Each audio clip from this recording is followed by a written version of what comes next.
glass of pale green from the coast. Most uncommon to create such a crisp. Just choose between the best Australian Riesling. Sweet wine has a problem. It's not selling the way it used to. One of the most famous, long-lived styles of wine all across the world is out of fashion. That's not to say that the wines are bad. It's just that we don't have as much of a sweet tooth as we used to, probably spurred on by health. We're here to show you that some of the best wines in the world are actually sweet. You don't have to drink heaps of them, just drink a little bit of them. So we've got 6 of some of the best sweet wines available via Different Drop, and we're about to blind taste through all of them. Let's see what we think. Sweeties. 6 sensational sweet wines, all in different styles from Australia and overseas. And all we're gonna do is pick our favorites.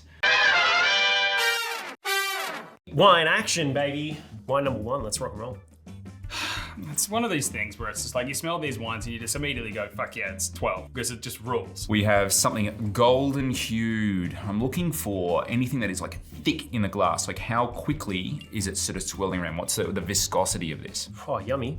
How good. Hay, nectarines, lots of stone fruit. Oh, interesting. A little bit of aldehyde, which is that sort of like bruised apple, like you bite into an apple and wait for it to oxidize a little bit, then take a bit of a sniff. Lovely, juicy orchard fruits, great kind of apricot-y, peach, nectarine. Yum. Apricots, marzipan, nice and crisp though. Kind of reminds me of like cream sherry to a certain extent. There's also like a bready brioche-ness, lovely acidity and slight back palate rancio. It wants to be savory, it's leading me down a savory path, but then there's this sweetness and I find it really jarring. Acidity is really mellow, so it doesn't remind me of something like a Riesling, so it probably could be more in that.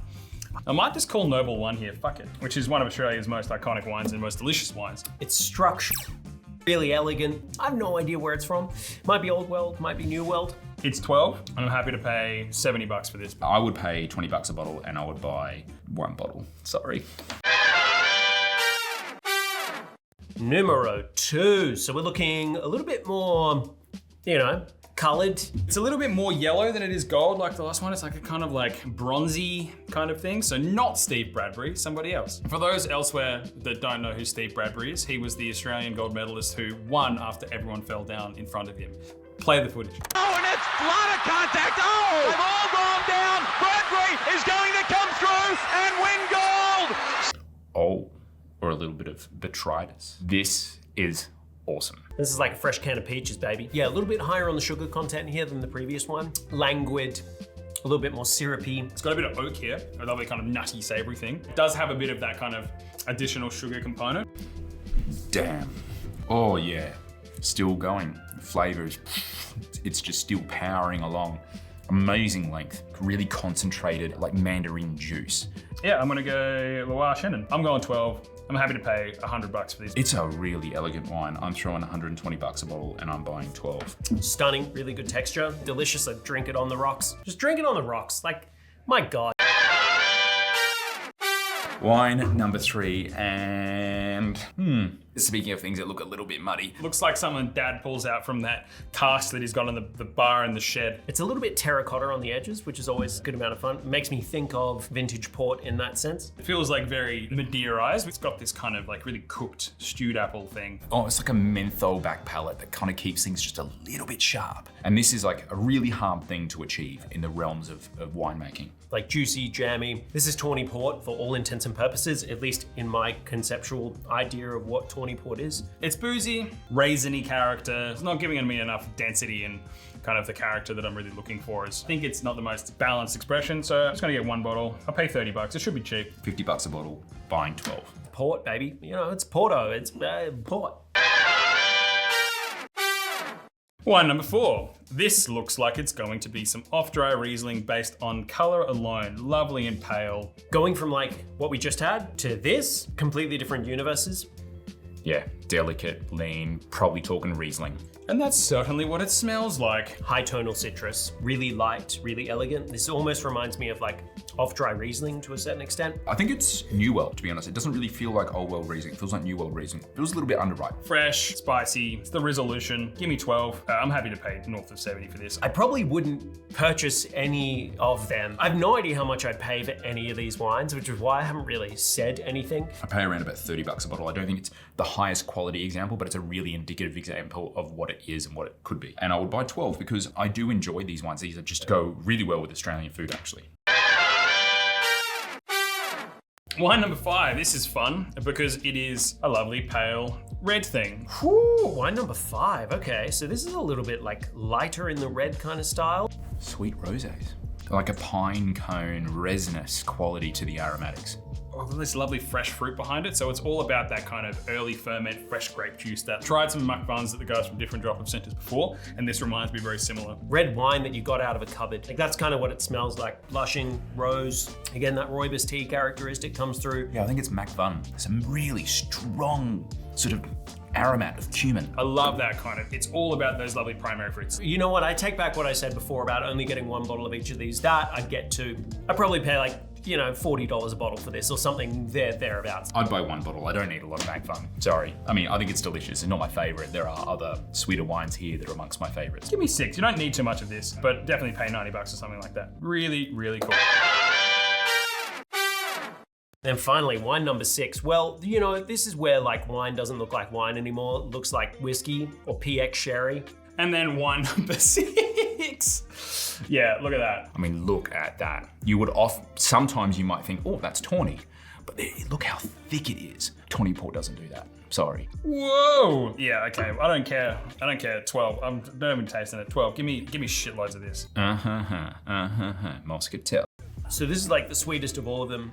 This is where we start talking about like serious caramels, creme brulee. Underrated. Severely underrated amongst the world of wine. This on vanilla ice cream, hits hard. I'd pay like $50 a bottle and I'd buy 12. Just looks and smells like para. You know what? No, this is Rutherglen Muscat. I take it back. I would pour this over the top of vanilla ice cream every single day of the week and twice on Sunday. And I'd probably spend, you know, $40. I'm thrilled with that lineup of wines. I actually wasn't expecting much from sweet wines. Sweet wines get a bit of a bad rap, but not there. All of these are incredibly complex, very difficult to make. Sweet wines are awesome. Like, get off your high horse about sugar. Enjoy these wines. It's not that bad for you. Just don't have that much. It's really good. Have it after dinner. It lasts for a while. Enjoy it. Let's see what the boys think. Gentlemen, Sweet wine. Sweet wine. This was awesome. Yeah, I fucking love sweet wine, eh? It's awesome. so good. It's just one of those things where it's like, this is the category of wine that's actually declining in sales because people are worried about their health and don't want to drink sweet stuff. It's like, just have a little bit of this. These were awesome. These were all fucking sick. And varied as well. Like there was not gamut. any two that were kind of like remotely similar. Yeah. No, not even close. Very, very Maybe cool. the first two. Yeah, but they were still awesome. But even those were different within like production and things like that, where it was really cool. Let's get into it. Wine number 1 was delicious. Really good. Yeah. These were the wrong way around when I tasted them. That's really funny. Number 2 was number 1 and number 1 was number 2. Oh, okay. So that's the different thing. I tasted this one. I'll go to wine number 2. Wine number 2 was delicious. This was my favorite wine of the lineup. Absolutely fantastic. Okay. So good. Loved it. Yeah. Wow. It was actually my least favorite of the lineup. Yeah. I wasn't too sure what it was. Look, it kind of reminded me of like cream apera, to be perfectly honest. Something like apera. There's nothing wrong with this wine though. No, there's it's absolutely delicious. nothing wrong with it. It is a delicious wine. There is this savouriness thing to it. Yeah. Oh, I thought it was Loire. I think it's got that texture. I think it's sweet Chenin. It's got that kind of like baked apple, custardy kind of thing. It's got that nutty thing. It's got acid. I'm convinced. It just kind of encapsulated it. It was real good. It's Honestly, fucking yummy. all I wanted to do is pour that over a tumbler with ice in it and eat olives. Oh, I just yeah. wanted to like have aperitivo. I wanted tartatan and some fucking ice cream. Yeah, It's super curdy, isn't it? There's like a lemon curdy yumminess to it. yeah. There's freshness to it. Well, I was a bit cruel on this one. I said $20 and one. Okay, yeah, that's fair. I was pretty cruel across the entire lineup because contextually, I don't drink this. So I got 1 bottle and I only got 2 bottles of one thing. Okay. Right. But otherwise, I just got 1 bottle because I'll genuinely drink a small amount and then pop back in the fridge. Yeah. So I thought it was $40 and 1 bottle. I was 12 and 70. Yeah. Oh no, sorry, I was 12 and 100. 12 and 100? Yeah. Oh, it's fucking Barsac. It's get some Sauternes. Yeah, hell yeah. So yeah, Age Semillon is correct. Well, yeah, Age Semillon 2015 Grand Cru Classe. Very good. Wanna. Very, very good. Chateau Coutet. I mean, it's Sauternes. That's Sauternes, baby. That's Sauternes. You can't fuck with it. No, you can't mess that shit. I'm wondering whether or not, because I noticed the glasses were switched, so I was like, oh, why is number 2 first? Yeah. And so I switched them back when I came in to taste them, and I wonder if, because Laura poured these out. Let's hold on this. Okay, all Let's right. hold on this. We're gonna put this to one side. We'll talk about wine number 2. Yeah, we'll talk about 1 number 2. I loved it. It was delicious. I fucking love Yes. this. It's really good. This I bought immediately 12 and spent $120 on. Oh yeah, okay. I was 12 and 70. Fuck yeah. But tried us through the roof. Yeah, it'll live forever. I just don't know what things cost because I was like, it's probably $40 as well. All right. I was like, I'll take one. If we are correct that the bottles have been switched and the glasses were switched, the numbers weren't switched, which really fucked us up, then this next wine should actually be a sweet Shannon. They just don't look the same. That's not the same. It's one, not the same. Yeah. Okay, so let's find out. Wine number 2 is. What do we got? Yeah. This is one to line up for me. Oh, it's Rieslingfreak. Riesling, God damn okay. it. Fortified Riesling. Yeah, that Very makes cool. heaps of sense. That's the apero thing. That's Yeah. that kind of thing. So that is not that. That is not that. That is. Definitely not number Loire two. Shannon. Yeah. Ding. Yeah, celebrating. I guess that's, it's the ripeness of it that you expect, but it's also got that acidity. So it's like Australian, like, fortified Riesling. So yeah, that makes a lot of sense. Like you can't, this is very uncouth. You can't like guess this. If you guess this, you're a freak. Yeah. Like celebrating the expression that one's allocated in is a non-vintage. So yeah, it's like, it's only a Solera system. Yeah, Solera system. Cool. Yeah, very Apera style. So you got the tasting notes fucking dialed in, and $28 too. Rieslingfreak, Yeah, dude. very good. Yeah. Also, how good's a half bottle of Riesling? so good. That fucking looks sick. That's a missile. Sweet wines in half bottles is legit. It's the only Yeah. way here. All right. Wine number 3. This was my least favorite thing. This was a little bit just like, Tawny port? Yeah, It tawny. was port. Yeah, it It looks was a like bit tawny. porty. It was definitely like, port from a barrel that sits on your dad's like bar top. But like for me, like I was just like, okay, I've had this before. The first two, I was like, I don't have these often. Yeah. Whereas this one, I'm like, yep, that's childhood because it was high alcohol and it was Yeah. accessible and it's affordable. And I wanted one bottle for $30. I was again like, they're all probably $40. I was just like, I don't know how much these cost. $40. 50 and 12. Love it. What do we got? This is Rutherglen Fortified, not Muscat, it's Fortified. Grape varieties of Durif, Touriga, Tintawarros, Shiraz, Tintakau, and Tinta Barocca. So Legit. port style with Shiraz and Durif. So that's this is port via Rutherglen, essentially. $96 for this 750 ml bottle. Wine number 4, I thought was fucking delicious, and I wanted heaps of it. Yeah, Yep. really good. Yep, 12, 30, so keen. Gotta be Riesling. Yeah, it's got to be Riesling. I was like, It'd be weird if it wasn't. Yeah, it would be strange if it wasn't. I wanted a dozen. I'd happily pay $70, I think. Shocker, the Aussies love Riesling. Sweet or Sweet, dry. sweet, dry, whatever. Doesn't matter, Riesling, it's it Riesling. works. Yeah, it didn't feel German to me though. It felt Australian. New World. Yeah. As opposed to sort of in Germany where they're like, oh shit, our grapes have way too much acid. We should probably think about leaving some sweetness in it. As opposed to, I think here it was like, we're gonna make a sweet thing. We're gonna pick it earlier. Okay. And that gives it that greenness to it. So it kind of reminded me of Rieslingfreak stuff. It's a little bit less like technical than the Rieslingfreak stuff. Like the Rieslingfreak is just like very linear and just done to a T. This feels a little bit more experimental. So I was like Macvin, it was Peter Dredge kind of area. Oh, yeah, cool. Yeah, it doesn't matter. 12 for 70 for me. Hell yeah. 12:30. I was still like one for $40. It's like, This cool. is Vignerons Schmolzer and Brown. This Yeah. is King Valley Riesling Selection. cool. 41 grams of residual. Single vineyard selection from the Whitlands Plateau.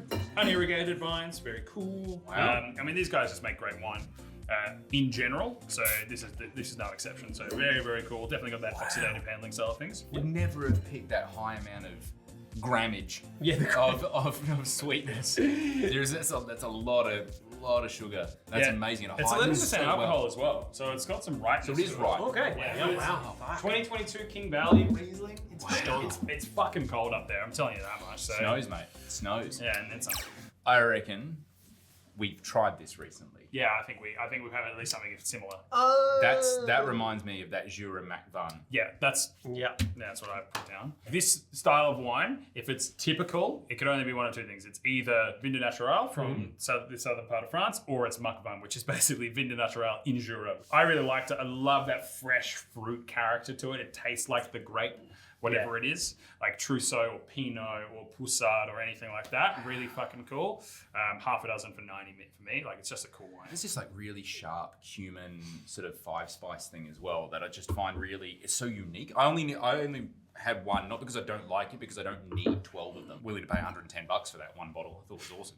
You were like, nah, screw it. No, I was like, this was my favorite wine out of the lineup. Oh, wow. I loved this, but I think I like this kind of curio. I really enjoy oddities rather than anything else. So you bought 12 of these? I bought 2. No, I really splurged. I bought 2. And again, no barometer on pricing, because I was like, I have no idea how this kind of, I don't shop for sweet wines very often. So I said $40. Jeez, if Macvin was $40. We'd be in France. Yep. What do we got? What is it? My fun.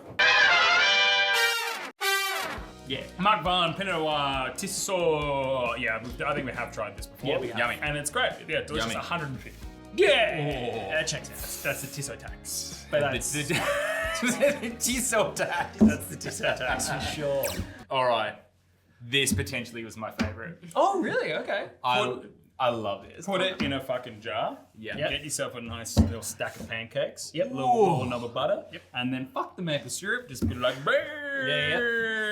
this is as sweet as anything. Yeah, vanilla ice cream for days. 100%. Pedro Jimenez. PX. Yeah, all about it. Underrated and cheap as chips in Australia. Which to is get, why like, I said pretty. $40. $40 a bottle. Probably is. There's a Probably good is, chance. There is some expensive PXs around. For sure. I mean, this is the thing I think that confuses people about sherry sometimes, because sherry can be this, but it can be obviously many other things as well. But that's underrated. That gets, I almost think it's too cheap in Australia sometimes when you get a PX and it's like 25, $30. And it's like, it's a bit unfair. I think people devalue it. I mean, to make that is bonkers. Long time. Absolutely nuts. So I immediately smelled it. I was like, is this fucking para? Because it's so rich and decadent. I wrote 12 for 200 initially because I thought it was fucking para. Yeah. Which would be 12 really for 50, nice. which would be even better. Yeah, if it was not. I took 1 for 40. I just had no idea. This is Swan Valley Liqueur Muscat. Aussie. Oh, yeah, we've had this before, I think. We've had something like this before. Swan Valley, like, one of the oldest winemaking regions in Australia, traditionally for fortified wine, so that's a really good, like, It's honoration. WA. Yeah, that was really fucking sick.